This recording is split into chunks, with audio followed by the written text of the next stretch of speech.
સુરતમાં જહાંગીરબાદમાં પોલીસનું સઘન પેટ્રોલિંગ હાથ ધરવામાં આવી રહ્યું છે।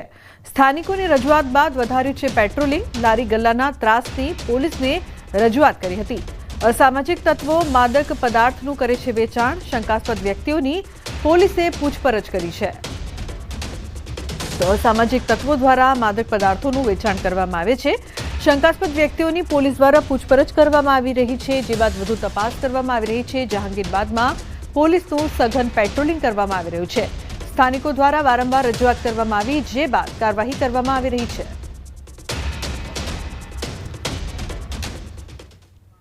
વડોદરા ગંભીરા બ્રિજ દુર્ઘટના મામલે 14 દિવસ બાદ પણ ટેન્કર લટકેલી હાલતમાં છે। આણંદ જિલ્લા કલેક્ટરનું નિવેદન। બ્રિજને નુકસાન થવાથી મુશ્કેલી ઊભી થઈ છે। બ્રિજ પર ભારે મશીનરી લઈ જઈ શકાય એમ નથી, તો ટ્રકને ખસેડવી કે નદીમાં ધકેલવી હાલ શક્ય નથી। નિષ્ણાતો સાથે આ મામલે ચર્ચા ચાલી રહી છે।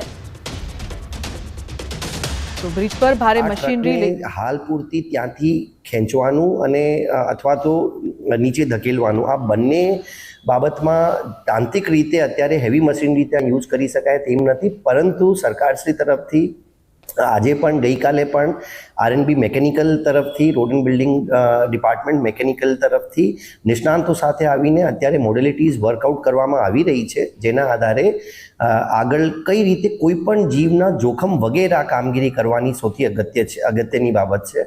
અત્યારે જો આપણે ત્યાં હેવી મશીનરી લઈને જઈએ તો એકચ્યુઅલી બ્રિજ સ્ટ્રક્ચરને આ ડેમેજ પછી બાકી જે સ્ટ્રક્ચર છે આમાં પણ શું નુકસાની થયેલી છે આપણે બહારથી દેખાતી રીતે જાણી શકાતા નથી। તો આના માટે અત્યારે નિષ્ણાંતોએ આરએનબી મેકેનિકલના, આરએનબી સિવિલના ગાંધીનગરથી જે અધિકારીઓ આવેલા છે એ મોડેલિટીઝ વર્કઆઉટ કરી રહ્યા છે અને ટૂંક સમયમાં આ ટ્રકનો પણ એક ઉકેલ લાવવામાં આવશે। તો આ મામલે થોડા દિવસ ટેન્કર માલિક રમાશંકર પાલનું નિવેદન પણ સામે આવ્યું છે। તેમનો આરોપ હતો કે ટેન્કર બ્રિજ પરથી ઉતારવા માટે આણંદ અને વડોદરામાં ધક્કા ખાઈ રહ્યો છું। મારું ટેન્કર ઉતારી આપવા માટે કોઈ તૈયાર નથી। ટેન્કર પર 40 લાખની લોન લીધી છે, 85,000નો હપ્તો દર મહિને આવે છે। વીમા કંપની કહે છે કે ટેન્કર નદીમાં પડ્યું હોત તો વીમાની રકમ મળી જાત। માલિકે ભારે હૈયે કહ્યું, કાં તો ટેન્કર કાઢી આપો અથવા નદીમાં પાડી આપો। મારો ગાડી જે બ્રેક છે, હું બેંકવાળા પાસે જાઉં તો બેંકવાળા કહે કે તમારી ઈએમઆઈ તો ભરવું પડશે। ઇન્સ્યોરન્સવાળા પાસે જાઉં તો ઇન્સ્યોરન્સવાળા એવું કે જ્યાં સુધી તમારી ગાડી નીચે પડે કે નહીં અને કંઈ થાય નહીં ત્યાં સુધી વીમો નહીં આપું। હવે મારા પ્રશાસનને એવું છે કે આ મારી ગાડી કાઢીને આપી દે, નહીં તો જે હોય એનો નિકાલ આવવા જોઈએ। તંત્ર મને મારી ગાડી જે કન્ડિશન છે મારી ગાડીમાં કશું ત્યાં ને કાઢીને આપી દે, મારે ચાલુ થઈ જાય, અને ડ્રાઈવર નહીં મારું જે છે ઈએમઆઈ ને બધાને ચાલુ થઈ જાય। નહીં કાઢતા હોય તો નીચે પાડી દે તો મને વીમાને હું લડી લઈશ। ગંભીરા બ્રિજ દુર્ઘટના બાદ જર્જરિત બ્રિજ ભારે વાહનો માટે બંધ કરાયાનો નિર્ણય કરાયો છે, જેને પગલે નર્મદા જિલ્લાના 6 જેટલા મહત્વના બ્રિજ બંધ કરી દેવાયા છે, જેથી મોટા વાહન ચાલકોનો ચક્રાવો વધી ગયો છે। હાલ 6 મુખ્ય બ્રિજ બંધ કરાતા રાજપીપળાથી અંકલેશ્વર, કીમ, કોસંબા, ઝંખવાવ, વાડી થઈને અંદાજિત 170 થી 250 કિલોમીટરનો ફેરો ફરીને જવું પડી રહ્યું છે। વળી લોકો પાસેથી ઊંચા ભાડા વસૂલવામાં આવી રહ્યા છે, જેથી રોષનો માહોલ છે। તો આ તરફ જિલ્લા પ્રભારી મંત્રી ભીખુસિંહ પરમારને રજૂઆત કરતા તાત્કાલિક ઝડપથી રિપેર કરી આ બ્રિજ ખુલ્લા મૂકવા અને જ્યાં સુધી રિપેરિંગનું કામ ચાલે ત્યાં સુધી નાની બસો મૂકી બાળકોને સ્કૂલે પહોંચાડવા અને નાના વાહનોમાં અનાજ, ખાતર વસ્તુઓ પૂરી પાડવા સૂચના આપી છે। નેત્રંગથી ડેડિયાપાડા વચ્ચેનો કરજણ બ્રિજ કાલથી બંધ થયો છે, જેના કારણે બસો બંધ છે, માલવાહક વાહનો આવતા બંધ થયા છે। તો આમ જોઈએ તો ડેડિયાપાડા ગુજરાતનો એ છેવાડાનો તાલુકો છે, વિધાનસભા છે। શાકબારા અને ડેડિયાપાડા ગુજરાતથી એક કટ ઓફ થાય છે। વિદ્યાર્થીઓને સૌથી વધારે ચિંતા એ છે કે ભાઈ અમે નેત્રંગ કોલેજમાં ક્યાં જઈશું, અંકલેશ્વર કઈ રીતના ભણવા જઈશું, ભરૂચ કઈ રીતના જઈશું। તો આના માટે સરકારે વ્યવસ્થા કરવી પડશે। બસો જતી નથી અહીં સુધી, બસો અટકાવી દેવામાં આવી છે કેમ કે રસ્તાના કામકાજના કારણે, એટલે પછી જવાનું અમને બહુ મુશ્કેલી પડી રહી છે એમ। તો બધા પ્રાઇવેટ વ્હીકલ કરીને જાય છે, એમાં ભાડું પણ જાય છે અને રૂટ પણ પાછું બહુ લાંબો થઈ જાય છે। રાજપીપળાથી ડેડિયાપાડા શાકબારા બાજુ જે પ્રશાસન દ્વારા જાહેરનામું બહાર પાડીને ડાયવર્ઝન આપેલું છે તે આશરે એસટી બસને 150 કિલોમીટર જેટલું ડાયવર્ઝન થાય છે, જે કારણોસર મુસાફર ડેડિયાપાડા સાગબારા બાજુના મુસાફરો કોઈ અટવાય ના, આથી રાજપીપળાથી મોવી સુધી આપણે સંચાલન કરીએ છીએ અને એ મોવી સુધીની ટ્રીપોનો પણ આપણે વધારે જે દિવસ દરમિયાન ચાલતી હતી તેના કરતાં બીજી વધારાની ટ્રીપો પણ ચાલુ કરી છે, જેથી મોવી સુધી મુસાફરો પહોંચી શકે. ગંભીરા બ્રિજની ઘટના બાદ તંત્ર જાગ્યું અને ગુજરાતભરના જે જર્જરિત બ્રિજો છે તેને બંધ કરવામાં આવ્યા. ખાસ વાત કરીએ તો અમારા નર્મદા જિલ્લાના અંતરિયાળ વિસ્તારની ડેડિયાપાડા અને સાગબારા જતા જે તમામ રસ્તાઓ છે જ્યાં જર્જરિત બ્રિજ છે જેમને બંધ કરી દેવામાં આવ્યા છે, એટલે જે મુસાફરો છે જેમને હાલાકી વેઠવાનો વારો આવ્યો છે. ખાસ ડેડિયાપાડા અને સાગબારાથી રાજપીપળા આવતા જે વિદ્યાર્થીઓ છે જે અટવાઈ જાય છે અને જેને અટવાતા સ્કૂલે નિયમિત ના પહોંચતા તે લોકો રોષે ભરાય છે.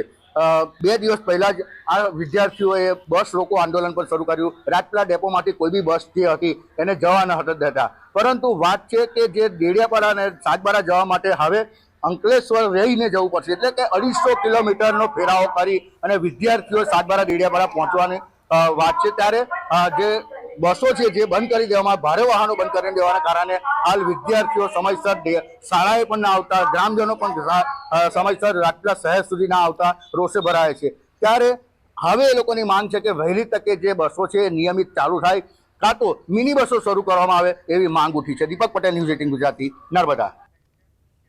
સમાચારનો પ્રવાહ યથાવત રહેશે. હાલ રોકાઈશું એક બ્રેક માટે. આપ જોતા રહો ન્યૂઝ 18 ગુજરાતી.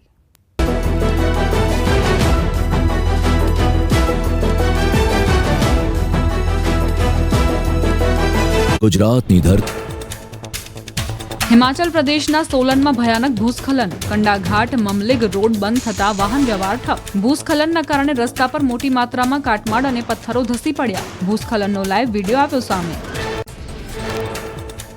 હિમાચલ પ્રદેશમાં ભૂસ્ખલનનો લાઈવ વિડીયો આવ્યો સામે. કુલ્લુ જિલ્લાના અનીના ચવાઈના બાલિયોલમાં ભૂસ્ખલન. ભારે વરસાદના કારણે રાજ્યના ઘણા ભાગોમાં ભૂસ્ખલન. રોડ રસ્તા પર ભૂસ્ખલનના કારણે વાહન વ્યવહારને અસર. રાજસ્થાનના બુંદીમાં ધોધમાર વરસાદથી નદી ગાંડીતુર. નદીના પ્રવાહમાં ફસાયેલા પશુઓને ગૌરક્ષકોએ બચાવ્યા. તાલોડા વિસ્તારમાં ગૌવંશ નદીના પ્રવાહમાં ફસાયો હતો. જીવના જોખમે ગૌરક્ષકોએ ગાયોને સુરક્ષિત રીતે બહાર કાઢી. છત્તીસગઢના કેટલાક ભાગોમાં અતિભારે વરસાદ. ધુનઘુટ્ટા નદી પાર કરતી વખતે વૃદ્ધ પૂરમાં ફસાયો. નદી પાર કરતી વખતે અચાનક પૂર આવ્યું. સુરગુજા જિલ્લાના મેનપટ બ્લોકમાં પૂરનો પ્રકોપ. કલાકો બાદ વૃદ્ધ વ્યક્તિ નદીના પૂરમાંથી બહાર નીકળ્યો. સુરક્ષિત બહાર આવી જતા રાહતનો શ્વાસ લીધો. ઘરે પરત ફરતી વખતે વૃદ્ધ પૂરમાં ફસાયા. સમગ્ર ઘટનાનો વિડીયો સોશિયલ મીડિયા પર વાયરલ. પાડોશી રાજ્ય રાજસ્થાનમાં અનરાધાર વરસાદ. ટોંક જિલ્લામાં સતત વરસાદને કારણે મોતીસાગર ડેમ છલકાયો. ડેમ પર બનેલા 13 ટાવરમાંથી પાણી વહ્યું. પ્રવાસીઓની સંખ્યા વધી. ધુવનકાલા ગામમાં મોતીસાગર ડેમના જોખમી વિસ્તારમાં કેટલાક લોકો સ્નાન કરતા નથી.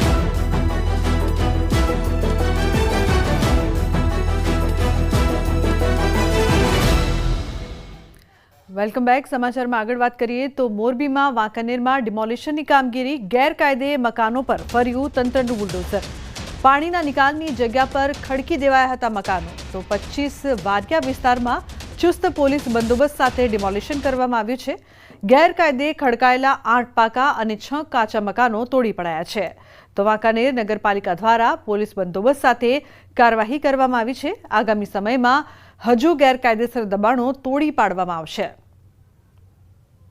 વાંકાનેર નગરપાલિકા દ્વારા 25 ચોરસ મીટરની જગ્યાઓ ઉપર જે પાણીના નિકાલ ઉપર જે દબાણો થયા હતા 8 આસામીઓને એને નોટિસ આપી હતી અને પાણી નિકાલ ઉપર જે મકાનો હતા એ આજે પોલીસ બંદોબસ્ત સાથે ડીએસપી સાહેબ, પીઆઈ સાહેબ અને નગરપાલિકાના સ્ટાફ સાથે એ દબાણો દૂર કર્યા છે.